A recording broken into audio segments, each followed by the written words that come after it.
कि 1.5 लाख वोट वो झोली पसारते हैं, मैं भी आपके सामने झोली पसारता हूँ। 1.5 लाख वोट डाल दो, 1.5 लाख वोट डाल दो। कौम और मिल्लत की बात है, 1.5 लाख वोट डाल दो, मैं भी झोली पसारता हूँ। आज शहर औरंगाबाद प्यारा सा समय, बुढ़ी लाइन एक हार्ट ऑफ द औरंगाबाद की जान है।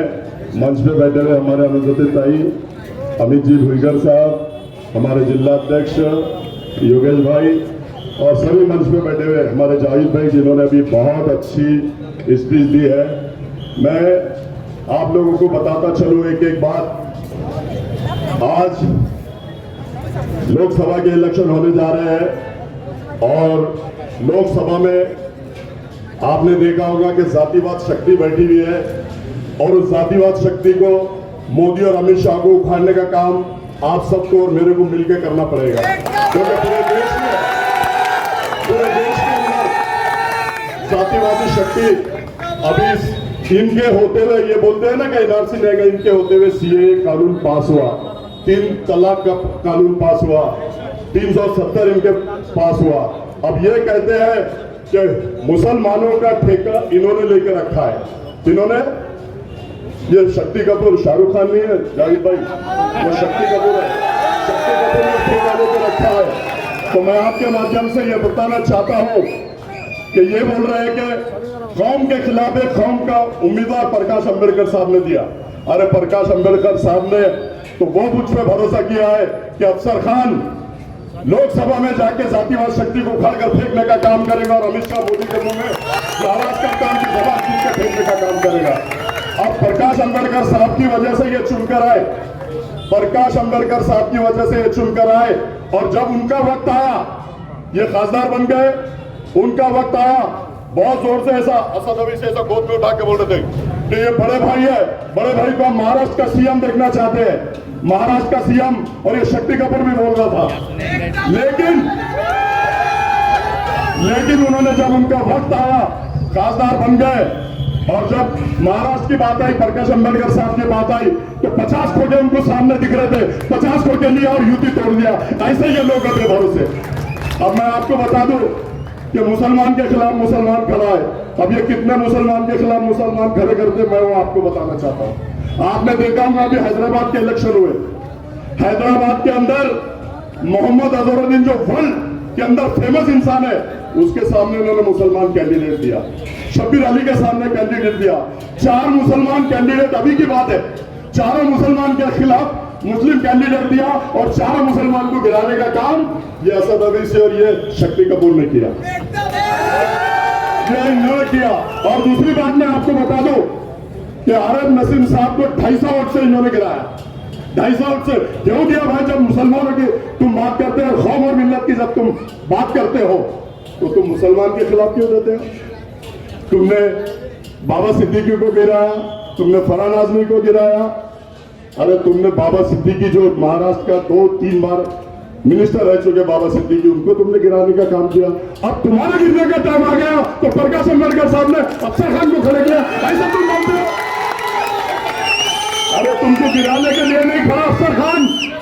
अफसर खान ये प्रकाश अंबेडकर साहब का सिपाही बनकर लोकसभा में जाएगा और अफसर खान भारी अक्षर से चुन के आएगा, क्योंकि अफसर खान कौम और मिल्लत के लिए 25 साल से लड़ रहा है, कौम और मिल्लत के लिए मर मिट रहा है। और आज अफसर खान गिराने के लिए खड़ा रहता था तो आपको मालूम होना चाहिए कि 2019 में मैं उसको गिरा देता था, लेकिन मुझे गिराना नहीं है, मुझे चुन के आना है। प्रकाश अंबेडकर साहब ने मुझ पर भरोसा किया, मुझे उनका सिपाही बना के खड़ा किया और मैं ये जीतने के लिए खड़ा हूं, क्योंकि वंचित बहुजन अघाड़ी की पूरी टीम मेरे साथ है, अमित भाई मेरे साथ है, कृष्ण बनकर मेरे साथ है, ताई मेरे साथ है और प्रकाश अंबेडकर साहब मेरे साथ है। तुम क्या गिराओगे? शक्ति कपूर, ये जनता जनार्दन मेरे साथ है, कौम और मिल्लत मेरे साथ है। और ये बोलते हैं कि अफसर खान गिराने को कहा। अफसर खान ये हो सकता है, अफसर खान ने जो शहर औरंगाबाद में काम किया, किरारपुरा दंगल में जो काम किया, पलेगांव दंगल में जो काम किया, कटकट दंगल में जो काम किया, हो सकता है मेरे भाई अल्लाह ताला को ये माहौल बन गया है, अल्लाह ताला को मुझसे बहुत बड़ा काम लेना होगा। हिंदुस्तान के अंदर जो जुल्म अन्याय अत्याचार मुसलमानों के ऊपर होगा, मामलूची के नाम पे मारा जा रहा, गोश्त के नाम पे मारा जा रहा, दाढ़ी के नाम पे मारा जा रहा, टोपी के नाम पे मारा जा रहा। ये इनका मुंह बंद होता है। अरे ये तो छोड़ो, नमाज मेरा भाई रोड में पढ़ रहा, उसको लातों से मारा जा रहा, उसके ऊपर भी अफसर खान ने आवाज उठाई और हर मसले में अफसर खान आवाज उठाएगा। मेरा सवाल, आज देख लो आप, कुरैशी ब्रदर हमारे जो जानवर लेके आते हैं, उनको विश्व हिंदू परिषद और बजरंग दल उनकी गाड़ियां रोकती है, उनको मारती है और उनके जानवर पूरे छीन लेती है। मैं 2.5 घंटे सिटी चौक में खड़ा था बकरीद के ईद के दिन भी। अरे लेकिन एक बार अफसर खान को चुन के दो, विश्व हिंदू परिषद में दम है, ना आरएसएस में दम है, ना मोदी में दम है, ना अमित शाह में दम है। जैसे मैं यहाँ लड़ता हूँ शिवसेना और बीजेपी से, वैसे ही वहां जाके आप लोगों के लिए लड़ूंगा। आप लोग 13 तारीख को, आने वाली 13 तारीख को भारी अक्षर से सब घर से निकलो, वोट करो। अब ये लोग बोलते ना, अल्लाह का वास्ता देता हूँ, रसूल का वास्ता देता हूँ। अरे जब मुसीबत आती है तो कौन से बिल में घुस के बैठ जाते हैं भाई? तुम बिल का चूहे का जो बिल होता है उसमें तो घुस के नहीं बैठते। मैं ऐसा समझता हूँ। और ये अल्लाह रसूल का वास्ता देके, अल्लाह गवाह है, मैंने 15 बाटल खून दे दिया। अरे एक बाटल अगर कोई खून दे रहा तो डॉक्टर उसको पूछता कितने दिन पहले तुमने खून दिए थे? ये 15 बाटल खून दे। झूठ पे झूठ, मक्कार लोग है ये। अब मैं वंचित बहुजन आघाड़ी के 2 लाख वोट अपने पास है। अब मुसलमानों को ये समझ जाना चाहिए कि 1.5 लाख वोट वो झोली पसारते हैं। मैं भी आपके सामने झोली पसारता हूँ। 1.5 लाख वोट डाल दो, 1.5 लाख वोट डाल दो। कौम और मिल्लत की बात है, 1.5 लाख वोट डाल दो। मैं भी झोली पसारता हूँ। हयात लेके चलो, हयात लेके चलो, कायनात लेके चलो। चलो तो प्रकाश अम्बेडकर साहब, सब जाति धर्म के लोगों के साथ लेके चलो, साथ लेके चलो। चली तो आग कहते हैं, चली तो आग कहते हैं, मुझे तो राख कहते हैं। जिस राख से बनी बारूद उसे अल्लाह हाफिज, खुदा हाफिज। भाई 13 तारीख को सवेरे फजर की नमाज पढ़ो और बहुत ही जोरों शोरों से मेरी निशानी है gas cylinder, gas cylinder, gas cylinder. पूरे जिले में गैस सिलेंडर चलना चाहिए। और मुस्लिम समाज में जो अन्याय अत्याचार हो रहा, दलित समाज में जो अन्याय अत्याचार हो रहा, उसको रोकने का काम ये तुम्हारा भाई करेगा, ये तुम्हारा बेटा करेगा, ये तुम्हारा साथी करेगा। और जो मेरी माँ बहने घरों में सुन रही है, उनके लिए भी अफसर खान आवाज उठाएंगे। ऐसा मैं कहता हूँ। अल्लाह हाफिज, खुदा हाफिज। स्टेज पे तशरीफ फरमा वंचित बहुजन आघाड़ी के तमाम ही जिम्मेदारान, औरंगाबाद पार्लियामेंट हल्के के सब उम्मीदवार, अली जनाब अफसर खान साहब, मोहतरम बुजुर्गों, अजीज तरीन साथियों,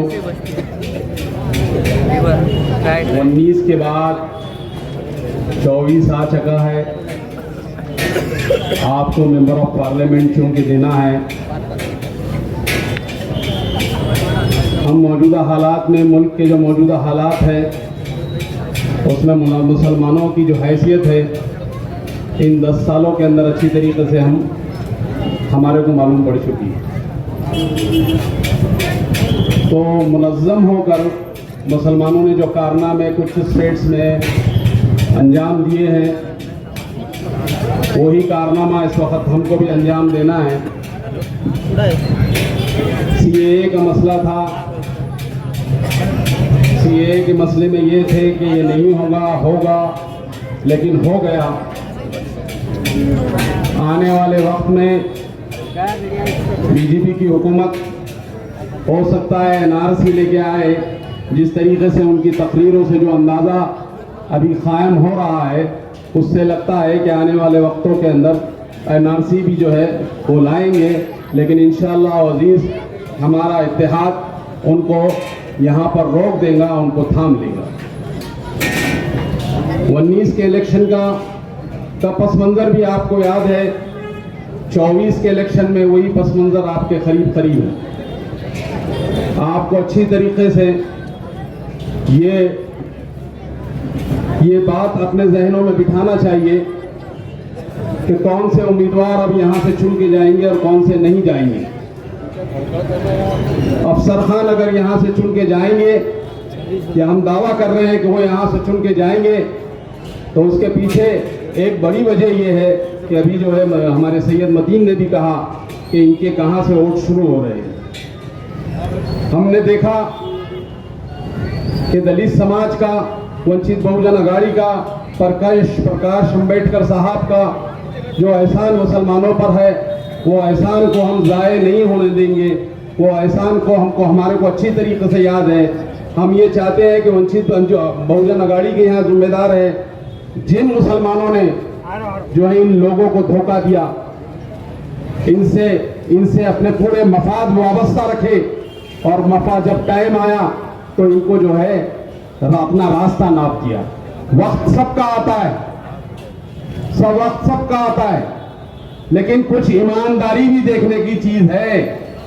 ये मक्कारी की चालें आपकी कब तक चलेंगी? कब तक आप मक्कारी करते रहेंगे कि इससे काम निकाल लिए उसको छोड़ दिए? तो ये मक्कारी की चालें छोड़ो। हमको मालूम है आप शिवाजी महाराज के मावड़े हैं, हम अच्छी तरीके से जानते हैं। हम ये भी जानते हैं कि आपका औरंगजेब से कोई लेना देना नहीं, तो फिर आपका लेना देना किससे? अगर आप हमारे बुजुर्गाने दीन को हाथ उठा के कहते हैं कि हमारा लेना देना नहीं, तो हम कहते हैं तुमसे कि हमारा तुमसे लेना देना नहीं है। क्या पढ़ा लिखा का रट लगाते बैठते हो? औरंगाबाद की तारीख का कुछ मुताला है तुमको? ये औरंगाबाद शहर एक तारीखी शहर, एक बुजुर्गाने दीन का शहर, ये वलियों का शहर, ये सिराजो वली का शहर। इसका इतिहास का आपको इल्म है कि आप पढ़े लिखे हैं? आप पढ़े लिखे हैं, बड़े दावा कर रहे हैं, वोट डंके की चोट पे कह रहे हैं आप पढ़े लिखे हैं, तो औरंगाबाद की तारीख से क्या वाकियत है आपकी? जबको आपको औरंगजेब की तारीख की मालूमात नहीं है। वो बादशाह जिसने 51-52 साल हिंदुस्तान पे हुकूमत किया, और हिंदुस्तान ये हिंदुस्तान नहीं, अखंड हिंदुस्तान। वो बादशाह जिसने कुरान लिख के, टोपियां सी के अपनी जिंदगी बसर की। वो बादशाह जिसका बिस्तर जो है चटाई का रहता था। वो बादशाह जिसने गौ की वो गोटों के कांटों का सालन बना के खाता था। वो बादशाह नहीं, वो पीर और मुर्शिद है हमारा, वो पीर और मुर्शिद है हमारा। और तुम्हारी ज़हनियत ऐसी है, तुम्हारे मफादात इतने बढ़ गए हैं कि तुम समझ लिए कि तुझ गैर मुस्लिम वोट हासिल करने के लिए हमारे बुजुर्गाने दीन की बेइज्जती करेंगे। ये बर्दाश्त नहीं होगा यारो, ये बर्दाश्त नहीं होगा। इस शहर की तारीख को कोई अगर मिटाने की कोशिश करता है तो ये बर्दाश्त नहीं होगा। इस शहर के नाम को बदलने की कोशिश करता है और कहता है कि बदल के बताओ, जब तुम्हारी हैसियत नहीं है चैलेंज करने की, तुम्हारी हैसियत नहीं है जब किसी को चैलेंज करने की, तो फिर वो बात नहीं करना। तुम कहां से आए थे? तुमको ये मुसलमानों ने कहां बिठा दिया? जरा अंदाजा करो, अपनी हैसियत को जांचो, परखो अपनी हैसियत को।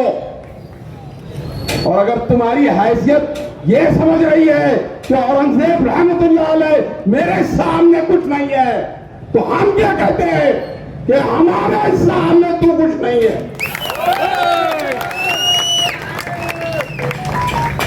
कब तक चलेगा ये बुजुर्गाने दीन? मुगलों से ताल्लुक नहीं है। वो मुगल जिन्होंने 700 साल हिंदुस्तान पे हुकूमत किए, जिनके डंके ताजमहल की शक्ल में, बीबी के मकबरे की शक्ल में, पंचतकी की शक्ल में, कुतुब मीनार की शक्ल में, लाल किले की शक्ल में, ये सारे आलम के ऊपर, सारे हिंदुस्तान के ऊपर चमक रहे हैं। उनको कहते हैं कि उनसे हमारा वास्ता नहीं है। हम डंके की चोट पे कहते हैं कि उनसे हमारा वास्ता है। तुमसे हमारा वास्ता, होश के नाखून लो। तुम समझ रहे हैं कि सबसे काम निकाल के अपनी डपली बजाएंगे तो ये चलने वाला नहीं, तुमको हम डपली बजाने देने वाले नहीं। अजीज तरीन साथियों, बड़ा नाजुक वक्त है। 19 के बाद 24 आपके सामने खड़ा है और वही हालात है, वही हालात है मुसलमानों। हालात में कोई तब्दील नहीं है। अगर कुछ तब्दीली नजर आ रही है तो ये अफसर खान की शक्ल में आपको दिख रही है। यहाँ पर कोई तब्दीली नहीं है। वंचित बहुजन अघाड़ी पूरी ताकत के साथ खड़ी है अफसर खान के। हम देख रहे हैं कि पूरा स्टेट वंचित बहुजन अघाड़ी के पदाधिकारियों से भरा है। गली गली कूचा वो लोग घूम रहे हैं और ये कह रहे हैं कि अफसर खान पिछले एहसान फरामोश को 1,30,000 वोट दिए थे, अब हम इंशाअल्लाह तुमको 1,60,000 वोट दें। यहां से शुरुआत है। मुसलमानों, होश के नाखून लो। मुसलमानों का इत्तेहाद कभी भी सियासी इत्तेहाद खत्म नहीं हुआ। वो शायद काजी सलीम के जरिए टाइम पे हो, अब्दुल अजीज साहब के वक्त में हो, जावेद हसन खान साहब के वक्त में हो, डॉक्टर रफीक जकरिया के वक्त में हो, या ये हमारा शाहरुख खान और इसके वक्त में हो, हर वक्त मुसलमानों का इत्तेहाद रहा।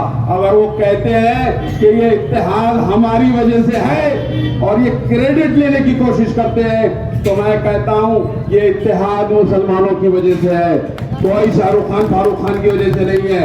ये चश्मदीद खड़ा हुआ है आपके सामने, मुसलमानों का इत्तेहाद, और हर वक्त सियासी इत्तेहाद यहाँ पर कारआमद रहा है। अजीज तरीन साथियों, हम देख रहे हैं कि अब हम चैलेंज करने वाले हैं, तो एक शेर याद आ गया मुझे कि अमीर शहर से तकरार करके देखते हैं। अमीर शहर से तकरार करके देखते हैं, खिराज देने से इनकार करके देखते हैं। खिराज लिया ना पहले तूने, आप खिराज देने से इनकार करके देखते हैं। ये रहनुमा तो जागने से नहीं जागे। हम गए थे 19 में, लंगे पैर उनके साथ चले गए।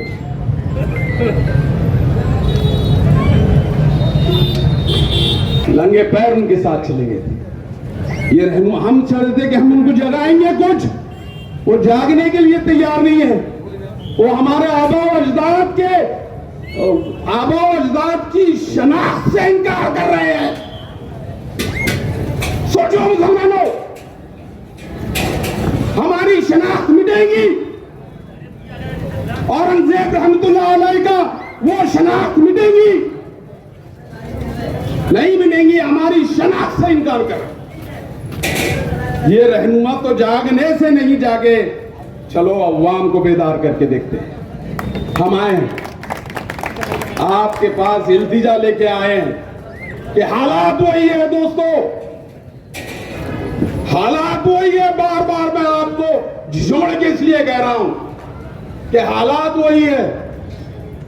किरदार तब्दील हुआ है, और वो किरदार भी 25 साल से सियासी खिदमत आप लोगों की दे रहा है। 25 साल से वो सियासी खिदमत अपनी दे रहे हैं। तो फिर हम आपको जो है, चलो अवाम को बेदार करके देखते हैं। हम आपको बेदार करने के लिए आए कि हालात वही है। सीट आएंगी तो यही जो समीकरण प्रकाश अंबेडकर साहब ने यहां देके गया था, दलित और मुसलमानों के इत्तेहाद, दलित और मुसलमानों के इत्तेहाद का यही समीकरण देके गया था यहाँ पे। और मैं आपको जो है पूरे हालात से आगाह करते हुए कह रहा हूं कि 21% मुसलमान है पूरे पार्लियामेंट में, 21%। और वंचित बहुजन अघाड़ी का जो है यहाँ पे SC ST का जो परसेंटेज है वो कम से कम 17% है। अब आप अंदाजा लगाओ हमारी सीट आती कि नहीं आती। भाई भी 19 में जब खिलाफ में दावा कह रहा कि नहीं आती थी, लेकिन जब मैंने हालात का जायजा लिया तो मैं कह रहा कि 19 में हमने चुन के ला के दी। अब चुन के ला के दिए तो चुन के ला के देने के बाद हमारे मसाइल कौन हल करेगा? हम जेलों में जाएंगे तो कौन छुड़ाएगा हमको? हमारे कौन मसाइल हल करेगा? हमारे घर में पीने का पानी 10 दिन के बाद 15 दिन के बाद आ रहा है, तो ये पानी के मसाइल कौन हल करेगा? फिर उसके बाद हमारे वक्फ बोर्ड के मसाइल है, वो कौन हल करेगा? शराबबंदी की तो बहुत दावे कर दिए आपने, तो शराबबंदी तो शराबबंदी करे आपने कि वहां जाके नौटंकी करे, और नौटंकी करके सारा माल जो है कबूल मंजूर कर दिया। और जिससे इनकार कर रहे हैं आप, वो टोपियां और खुरान सी के अपना गुजर बसर करता था, तुम शराब के पैसों पे अय्याशी कर रहे हो। और वो शख्स तो कह रहे हैं कि उससे मेरा कोई ताल्लुक नहीं है, उस शख्स से कह रहे हैं जिसके पेट में गोकुल के कांटों का सालन रहा करता था, टोपी सी के अपनी उजरत हासिल करता था, कुरान लिख के जो अपनी उजरत हासिल करता था, उस शख्स से कह रहे हो कि हमारा ताल्लुक नहीं है। मुसलमानों बताओ और बता दो कि हमारा तेरे से कोई ताल्लुक नहीं है।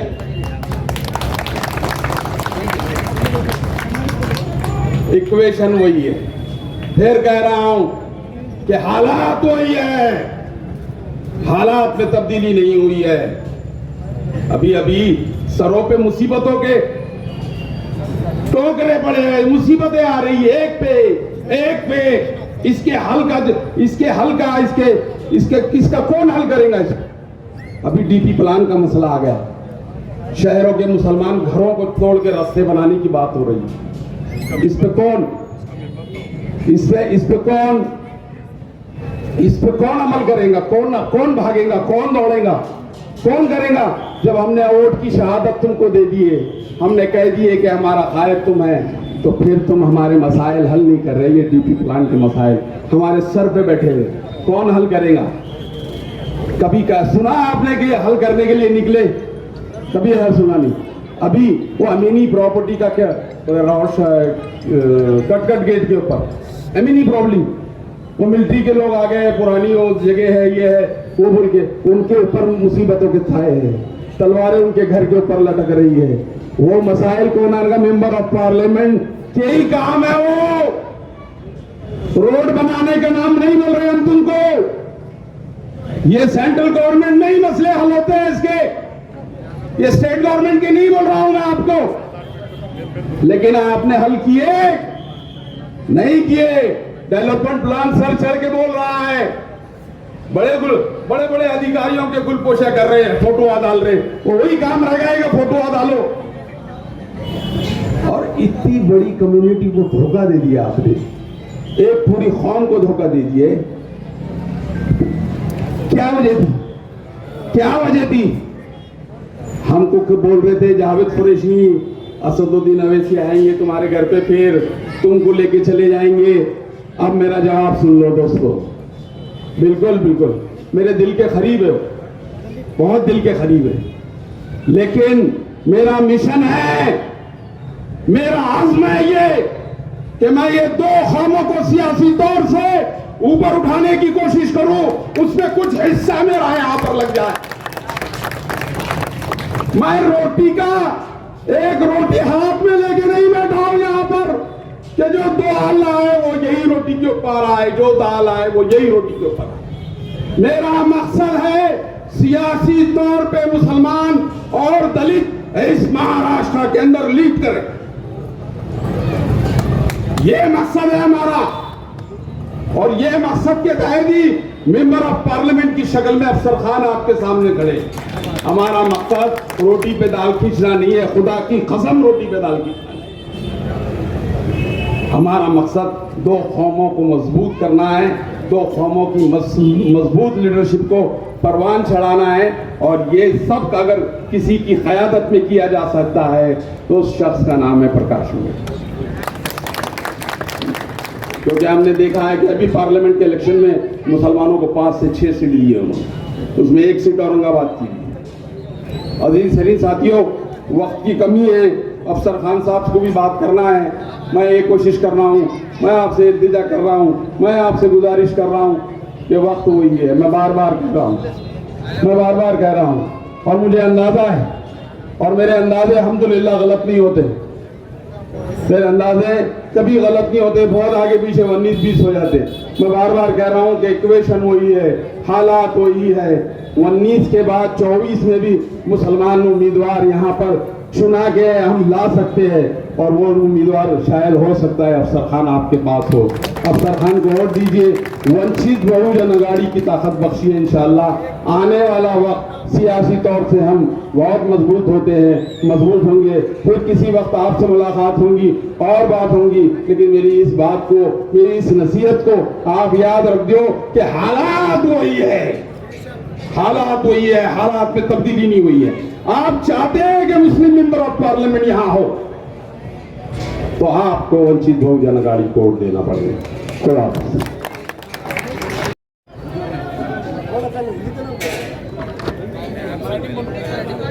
अफसर खान हे वंचित बहुजन आघाडीचे अधिकृत उमेदवार आहे। यांची निशाणी आहे गॅस सिलेंडर क्रमांक 4। यांना मोठ्या मताधिक्याने निवडून आणण्याची जबाबदारी आपली आहे। एकदा यम फॅक्टर या औरंगाबाद जिल्ह्यामध्ये झालं होतं, आणखी एकदा यम फॅक्टर या ठिकाणी होणार आहे। यापूर्वी ज्यांनी मतदान केलं आणि युती तुटली, त्यानंतर बौद्ध समाजामध्ये वंचित बहुजन आघाडी सोबत जोडलेल्या सर्व समाजामध्ये एक मेसेज गेला की इम्तियाज जलील यांनी आपल्याला धोका दिला, पण हा धोका इम्तियाज जलीलने दिली, मुसलमानांनी दिलेला नाही। यासाठी आपल्याला पुन्हा एकदा वंचित बहुजन आघाडीचा झेंडा ओढायचा आहे आणि एक खासदार आपल्याला निवडून आणायचा आहे। क्रमांक 4 गॅस सिलेंडर एवढं बोलतो पंतप्रधान जमीन अध्यक्षाच्या वतीने जाहीर करतो।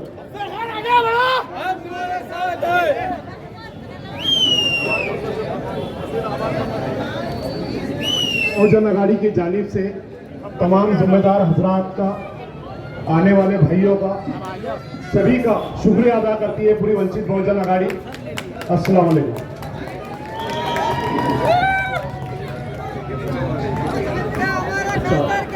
AK मोबाइल ये सभी दोस्तों का वंचित बहुजन आघाड़ी की तरफ से शुक्रिया अदा करते हैं।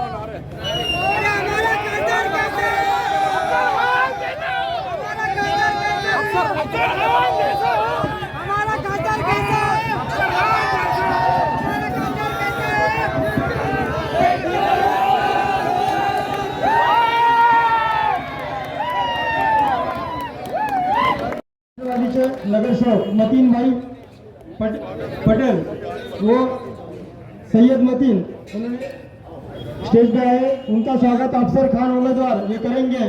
ये अफसर भाई के लिए आए हुए